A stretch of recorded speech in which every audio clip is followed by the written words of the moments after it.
This is My College Corner's Ask the Expert series. I'm your host, John Hupalo. Well, today, My College Corner is looking at a serious pain point for students and parents in the college admissions process. It's the dreaded essays, the personal statements, all the written stuff that has to go into a great application. Well, it turns out, and I'm pretty fortunate, I've known someone for a long time who is now a college consultant, currently with Dunbar Educational Consultants, a firm that's been helping families with the college process since 1984. And the great news is he's also a journalist. So for me, it's like the daily double for this topic. Well, what more can you really ask for? A college coach and a journalist. I'm thrilled to welcome my friend Ben Yeager to My College Corner. Ben, welcome. Thanks for having me, John. Yeah, Ben, I think it's just great that we can get together. I'm a huge fan of Genesis stories of how people found their way into their careers. I know you personally. I know you love the outdoors. I've seen you fishing on a surfboard, I think for sharks in the Atlantic Ocean. So I totally get your early career. You're writing for Outside Magazine and newspaper in Alaska. But what took you from sort of chasing schools of fish in the ocean to chasing schools of colleges for kids to try to help them get in and benefit themselves? Well, if only fishing for sharks from a kayak were a job. I've always been interested in writing and teaching sort of the other side of that coin vocationally. But these weren't always easy opportunities to get. I wanted to write, I wanted to teach. I worked for various publications. I spent some time working for literary agencies. I got an MFA, I taught while there. And it started with a job coaching college admissions essays. And the more work I did, the more I wanted to learn about the consulting side, which entails starting with families much earlier, shaping their college search. And at Dunbar, I'm now getting involved in much more of the process than just the essays. But college essay was a new literary form, or something like a new literary form for me to learn, and it combined pretty well with my pre-existing writing interests: essay, personal narrative, rhetoric. I also found it to be a pretty good platform for teaching because of the college context. Students were very present. They were kind of right there with you, and they wanted to learn what you were teaching. I also think it's not always taught in schools. It's not a form that's easy to sort of pick up in schools. And many students benefited from having a crash course in personal writing and rhetoric that focuses on producing great writing. But what's really cool about what you said is like the idea, I've never thought of it, frankly, of like a college essay is like a literary genre, like something that's very specific, right? That's really cool. But what you said at the beginning is what really kind of intrigues me, and where I want to start is that you've got to really get involved with the family. And the family, usually the unit that I imagine comes your way, is a parent who's paying for the service, and then a student who may or may not be interested in actually working with you. Is that how that dynamic plays out? And how do you deal with that? I mean, often there's a lot of different combinations. Motivated students, unmotivated students, parents who are very involved, parents who aren't very involved. Yeah, I think that's right. And I imagine for you to get your sort of sea legs, to keep the ocean analogy going, with a family and the student in particular, you have to, get that dynamic balance just right. And so let's actually start moving in that direction. And there's I think a little bit of an elephant in the room that I'd like to put on the table right away. And that is that there's an awful lot going into getting the pieces together, getting the students packaged together in the form of their application. And the essays are one critical part, but how important are they vis-a-vis the other parts of the application, like GPA and class rank and outside interest and extracurriculars? Where does this fall into the spectrum of things that the students are worried about? Yeah, that's a really good question. Not a hugely obvious one for people doing this work. I've always worked on essays primarily, so they've always seemed really important to me. And writing is a massive part of the application. It's kind of a majority of the work you're doing when you're starting to work on them.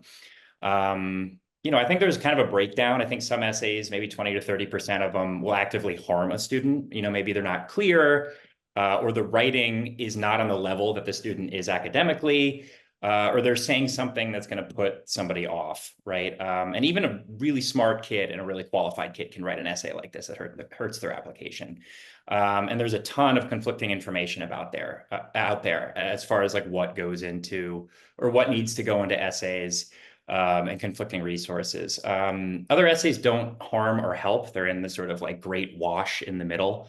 And another percentage, maybe another 20 or 30, will actively move the needle or will actively help the student. It's not exactly clear. And even writing a neutral essay that doesn't harm or help isn't easy. It takes skills that many people, not even just high school kids, don't necessarily have. Having A's is more important than GPA because or GPA as a concept, because everybody has A's and grade inflation is rampant. GPA is kind of irrelevant without course rigor. So high GPA with rigorous courses is huge. Class rank doesn't really exist anymore, but test scores are extremely important. These things will open the door and they'll get you into a particular range. They'll open up certain schools to you. But even when the numbers are right, and they have to be right, when the numbers are right, the competition is still really fierce. And I think the power to articulate yourself in writing is a huge part of that arsenal. Writing can make you unique. An admissions officer can only really react or be so moved by a number. So the writing is a real opportunity, and that's about as much as I think people know quantitatively. Yeah, that's really interesting, man, because you made the point. I saw you talk about this somewhere else where a reach is a reach, and maybe you don't want to reach, but whatever it is, you have to take what's in your control, which is finding the right level, the right thing to write about. I want to ask you about this. It's kind of interesting. I was out in the bookstore the other day, and I found this, the real college essays that work. And in this book, which by the way is now 10 plus years old, I wrote a book in 2016 that aged pretty quickly as well. So there are like good general concepts in here, but one of the concepts that's here that I want to ask you if you agree with is in here. Fisk says choosing the right topic is the most important key to writing a good essay. Do you think that's where it starts, or where do you think the great essay starts? It's funny to distinguish like college essay from essay in a way, because I do think we are just talking about writing, and in the end, I don't know if I would ask a student to limit their essay to a single topic necessarily. That's just not as a coach or an editor or consultant, that's not really the approach I would take. I would say to cast a wider net. A lot of companies and coaches work with a certain templating process. This might be resources online. There are like lists of broad lists of quirky questions, or maybe it's an internal process or a pre-writing process, right? But it's kind of about generating lots of different material. I tend to have my own approach with this, but then What is that? How do you like to go about it? it just helps to have a student write a lot about themselves. Anything that they can sort of think of. And I like to, comb through it with them and look for ideas or themes or themes that are, manifesting multiple times, right? Something that might be of greater meaning, or a way to build an essay or frame an essay, right? Like sometimes it comes together like puzzle pieces. Sometimes students will come with an idea of what they want to write about, or they'll have 5 or 6 or 3 or 4 things that they've done that are standout that should probably be written about. So you have sort of obvious things to work with. I actually talked to a group of students about this, and I thought one of the brilliant pieces of advice, I hadn't heard it before, and I thought it was a great idea, is ask them to ask their friends or their parents about something unique about them, or something that they remember, or something, some quality that they have, because it wouldn't come to us necessarily, particularly introverts who are not really going to want to maybe be introspective like that. And I thought that was just a great piece of advice. Yeah, I agree with that. I think parents could be really helpful. I mean, there's a lot of time there are these sort of early childhood anecdotes that show like a kernel of something um, that the student loved or sort of grew up to start doing. And the student doesn't always remember these things, or there's no other way to get them than from the parents. So it can be helpful to, just get some, brainstorming in an email from parents, or talk to them. Well, when you're working with their families, are you working? I'd imagine most of your work is with the student one-on-one, but do you have this kind of conversation with both the parents and the students at the same time? Hey, this is where we're going to go. Parent, here's how you can help. Student, kind of open your ears. Don't reject everything your parent says, like right out of the box, which is often, I think, what happens with high school seniors, where they're getting their sea legs, right? They want to go out in the world on their own. This is their application. And so that dynamic we talked about at the beginning between the parent and the student that you have to manage is probably a pretty interesting part of your job. Yeah, definitely. There's all sorts of combinations. It's a huge part of the job. Sometimes there's a certain topic a parent like wants to see written.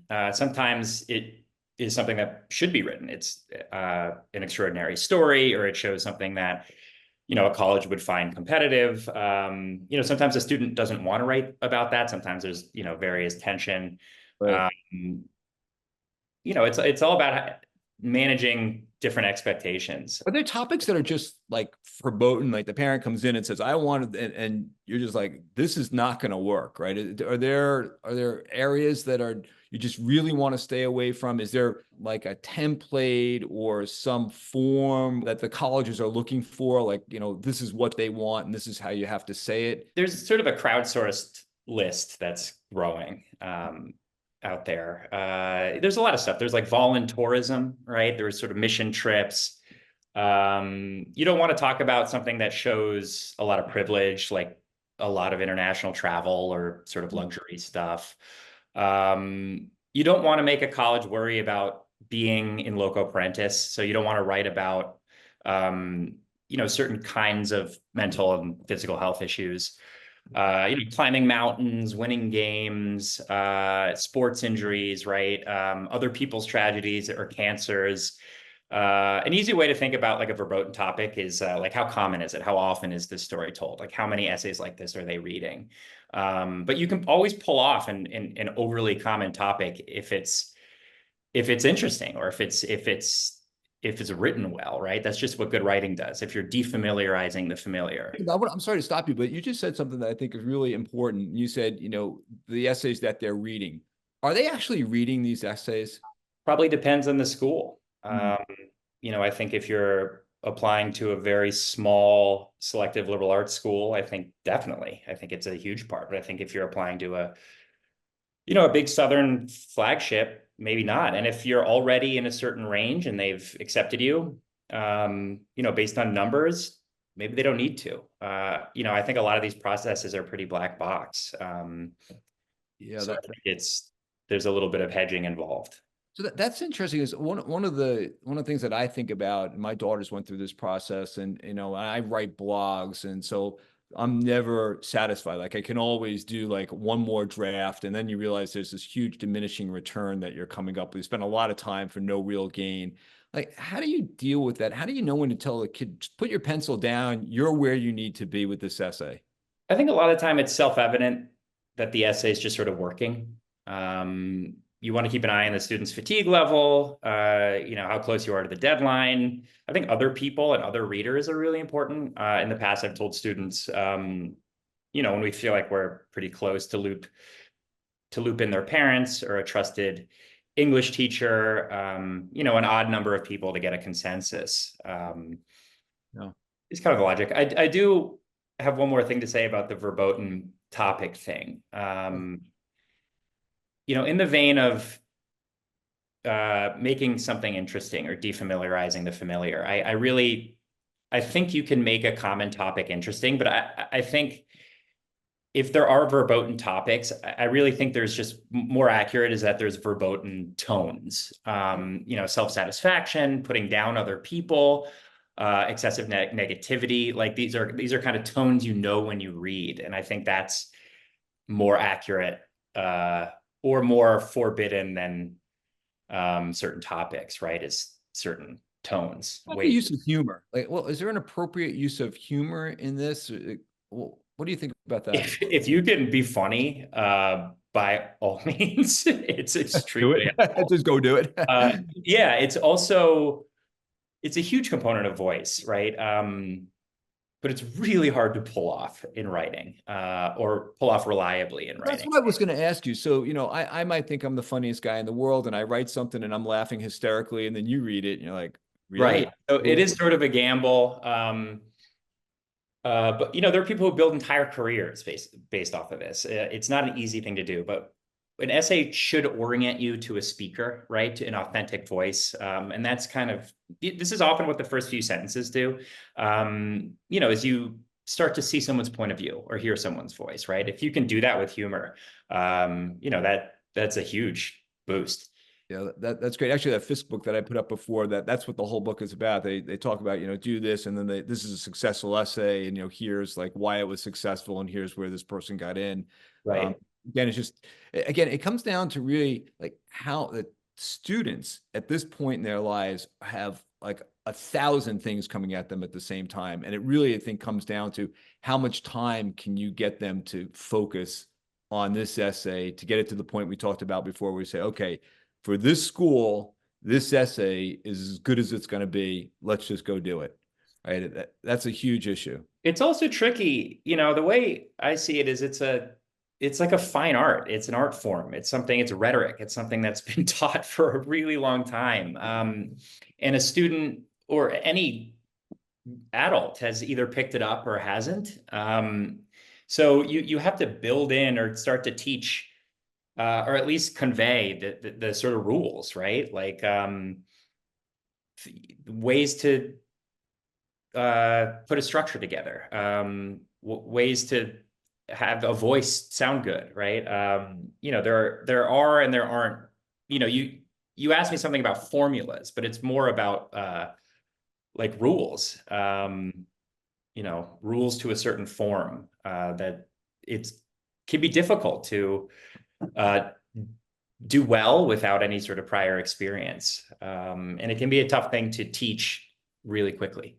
When I saw you at this little forum over the summer, one of the students, I just thought it was great. He was really paying a lot of attention. And then he asked you, of course, well, can I just have ChatGPT write my essay for me? And I would not have ever thought of that, but I'm sure students do all the time. What's your thought about just that mind frame? I'll have somebody else do it. I'll polish it up and it'll be okay. I think that's a pretty self-defeating frame of mind. I just don't think that's a good tool for the sort of task. And I kind of dread the day that it is a good tool. When it comes to like voice and metaphor and making references, I just don't think GPT can do that well. I think it would kind of be like shooting yourself in the foot a little bit. It's AI is just kind of aggregating what's out there, and you or like a authentic voice of yours like isn't something that it can pull externally from the internet. Right. Yale Admissions actually is a pretty good podcast about this. I just don't think it's a match at this point. I didn't think a college consultant journalist would think that writing an essay with ChatGPT is a great idea for a high school student, but I think the way you frame it is really, really interesting. I just don't think a writing style is going to come through. I think just an overwritten mismatch of a lot of different ones will probably come through. I think a discerning reader would know that thing's not right. Because a lot of these, AI aggregated a lot of this AI aggregated writing is like pretty technically perfect. Right. But the clauses are there's like multi-clause sentences, and it's really long and ornate. And it doesn't feel like it often just sort of, you can kind of just tell it wasn't human written. Yeah, when we started, you mentioned something that I just want to pick up on, and then I'm going to ask you for your secret sauce, like the 2 or 3 most important things that you try to get across with the kids you're working with. But what I wanted to highlight, and I think you said it really nicely at the beginning, was that the sort of the level of the essay really needs to match the level of the student, right? So if this is like a solid B kid, and there's nothing wrong with that, right? A solid B kid, and all of a sudden is writing Shakespeare, like that might let off some alarms in the admissions office, right? Just talk a little bit about framing the proper essay based on what the student's performance has been in high school. You don't want someone writing with a level of, poetics, or someone writing with a level of sophistication and insight, which very clearly doesn't match the student. That's just sort of an instinctive thing for me. I haven't really gotten any, external information that raises alarm bells on the admissions level, but I can only assume that Sure. if you see a beautifully written, like a very extraordinarily written, well-written essay, that that they're not looking at the rest of the package and being like, this person has, B's in English and isn't on any literary journals, or doesn't write for the newspaper, or doesn't, how can that be, right? I think writing at a certain level in high school is pretty rare. Have you ever had a situation where kid comes with an essay and you're pretty sure either the parent wrote it or somebody else wrote like the first draft or whatever? Is that a common thing, or does it happen? It does happen. It's possible their parent is a pretty good writer or has experience and is helping at home. And if the student is happy with the help they're getting and the work they're producing, I would just make sure that they keep up that work through, because it's not just a personal statement. I mean, it can be, dozens of other essays. So let's go to what I asked about before, the sort of the Ben Yeager secret sauce. What are the 2 or 3 things that you found most helps the kids that you're working with? Yeah, it's a good question. It's kind of an ironic question in a way, because I don't really think of myself as bringing something necessarily consistent, because no two writers and no two essays are alike. It has a craft element, but creative writing isn't really like building birdhouses. I do like I said before, I do like to cast a wide net with possible material. I don't like to approach an essay with preconceived notions of what the essay is, or work. I don't want to work with an essay or have a student write an essay from start to finish right off the bat. It can be sort of too hard to restructure or work with if it's come to you sort of completed. So, a lot of this is sort of teaching how braiding works in an essay, different points of association, how an idea like moves through a text, I think is, central to sort of good essay and good writing. So there's a little bit of teaching about how that works. I think ethos has a lot to do with it, being good with kids and especially being good with writers. It helps to have spent a lot of time in workshops, working with other people's writing. So you don't make them feel like they're, you don't want to be dismissive. You want to sort of always keep it constructive. Another factor is loving writing, and having that come across, or being able to impart that. Yeah, there's a Flannery O'Connor quote that's something like, if you survive childhood, you have a lifetime of material to write about. So, I think the idea there is, there is no story or detail that's too small or too common, right? So it's back to that idea of like defamiliarizing the familiar, like letting students know that there's always something in a story. Let me go to the parent side of the coin here, because a lot of our listeners and watchers are parents and they're trying to help their kids. So there are always 2 parts of that. It's like, what can I do or not do to help my kid in this process? Just a little bit about that. And then the other part that always comes around is that there's so much happening and there's all this allocation of resources. So the question becomes, how much is it cost? I'm not asking how much you charge. I'm asking, like, is the cost, the bang for the buck, kind of worth it for families? Are there some families where you just say to them, you know what? And I don't know if you had this situation. I'm not really sure that I can be helpful here to get you to the next level. Yeah, I'll start with the bang for the buck idea. It is all relative, right? Depending on what a family can afford and how much help they want to get on the entire process. It is a very difficult and very Byzantine process with really high stakes for a lot of people. I don't know if the stakes are high objectively, um, but these resources range from free ones online to one-on-one coaching with experts that starts in eighth or ninth grade. So it's a massive range. Wow. An essay is an often overlooked part of the process, and it's a big part of the process. So a lot of it depends on a student's motivation level. If a student's motivated, they can get a ton out of the process. The more material they bring me, the more willingness, the more we can make with it, the better the product, the more we can get out of it. And some of these programs, I think the writing is very important. I think it can be very central. But it plays a role in basically all admissions.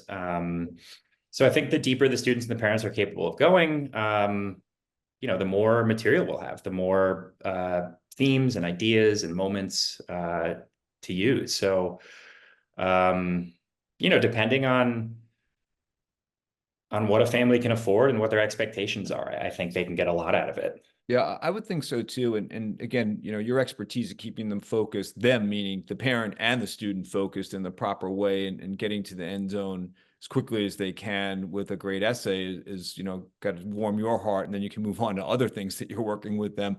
Is there like one piece of advice that you can give a parent to make the experience they have with you or college coaches generally the best it can be? I don't know if that advice would extend to working with me in particular instead of just this process in general. Sure.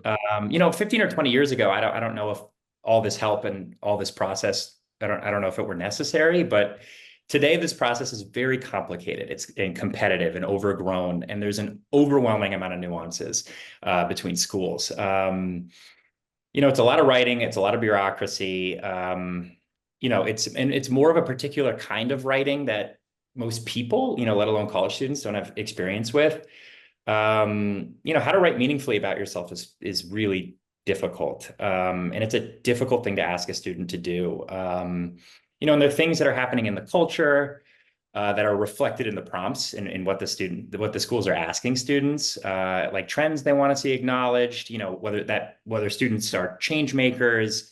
They're asking students to reflect on things, socioculturally or politically that are often beyond their maturity level. There are submerged things that students are looking for, certain formulas, and people who do this work have accumulated a lot of specific knowledge. And often, when you've hired a professional, it's best to trust that professional. Yeah, I really appreciate that. And I think you'll probably talk for a couple hours on this topic and continue. But is there anything else that you'd like to wrap up with or talk about before we thank you for being here and we go on? Two things we didn't really cover were one is there a formula that colleges want to see? Right. And two is like, how do you build sort of ethos or rapport with a student? And I do think both of those are pretty important. When it comes to formula, I don't, it's a really tough question. Like, is there something specific a college wants to see, right? I'm not sure there's a specific standard. There might be a range of sophistication and insight level, depending on where you're applying. And there are lots of tropes that you see or you think of when you think of college essay, like in medias res, where you begin like in the middle of things, where you just start a narrative suddenly, right? And there's sort of stakes that come from that, not knowing where a student is. Or it's a single like bottled experience. And at the end of it, you get some sort of quality, like perseverance, right? Determination that comes out of that one experience, like, a canoe trip or something. I don't necessarily go for these because I like to pull in multiple points of association and have an essay kind of mean something like bigger than a single narrative or bigger than the student. But there are things colleges do want to see, like insight, or rather, impact. Like, what have you done? What have you done that's benefited others? Insight, what can you make something mean? And some sort of cohesion between those two things, right? And story is a big part of it. Like, what happened to you? voice. We talked about voice. How well does a person come off the page? Insight, structure, form. I've seen experimental essays that work pretty well, whether it's epistolary, like in the form of letters, right? So it's really just about what makes good writing work. It should be real. It should feel detailed. It should flow kind of logically. It should read colloquially. It should understand how paragraphing works, like what a paragraph alone should do. Mm. From all I've gathered, colleges just want to see authenticity, which is what readers want to see anyway, which is what good writing does. It's kind of about just seeing a brain or a sensibility like working on the page, moving between ideas, seeing your intellect moving. That's really interesting. That's great advice of trying to put that whole, like I talked about it before, as a package, and that's what you're really Right. doing with students. Like, here I am, and this is what it is, and this is my 750 words or whatever number of words I'm going to get to describe myself and talk about my intellect, all in a very small, I'm going to say, compartmentalized way to do that. Which in some Right. ways is kind of unfair, but also it is what it is, and you have to judge. So that's why people like you have dedicated their lives to helping kids understand that how important it is and what they can do to be successful. So I think that's absolutely awesome. Yeah, it comes down to, when it comes to writing, it offers just it offers the applicant in a third dimension, that might not come through based on what courses they've taken or scores they've achieved. Well, Ben, anything else? Again, we could probably talk about this for another hour. Well, yeah, when it comes to like building trust, a lot of it's a very like word of mouth derived service. It comes from referrals off the bat, so there is an element of trust that comes through referrals. And ethos is a big part of it, like how you talk about what you do. There's an element of being direct, right? Like you have to be clear about what you can and what you can't do. Sure. Those clearly laid out expectations. You want to update the parents regularly, so that it doesn't feel like a black box, the work you're doing with the student. And you want to make the student know that it's ultimately their process, right? Like they are the client, you're respecting their autonomy. And then, when they start to see their story or, their sensibility, or they start to pull a Common App together like magic, that they're really proud of it, that, it starts to become a self-fulfilling process. And it all comes down to conversation, finding common ground with a student. Well, that's great, Ben. I really appreciate you taking the time to be in my college corner today. It was just awesome to have you here. I look forward to seeing you in your kayak fishing for sharks again sometime in the not too distant future. And maybe next June. Well, that'll do it for this edition of My College Corners Ask the Expert with today's guest, Ben Yeager, a college consultant, an essay expert, and a consultant or counselor with Dunbar Educational Consultants. And it was great to have Ben with us. For more free, great content to help you plan and pay for college, follow My College Corner on the LinkedIn and Facebook channels. Also, we have a YouTube channel, My College Corner. So that's it for now. We'll see you next time on My College Corners Ask the Expert.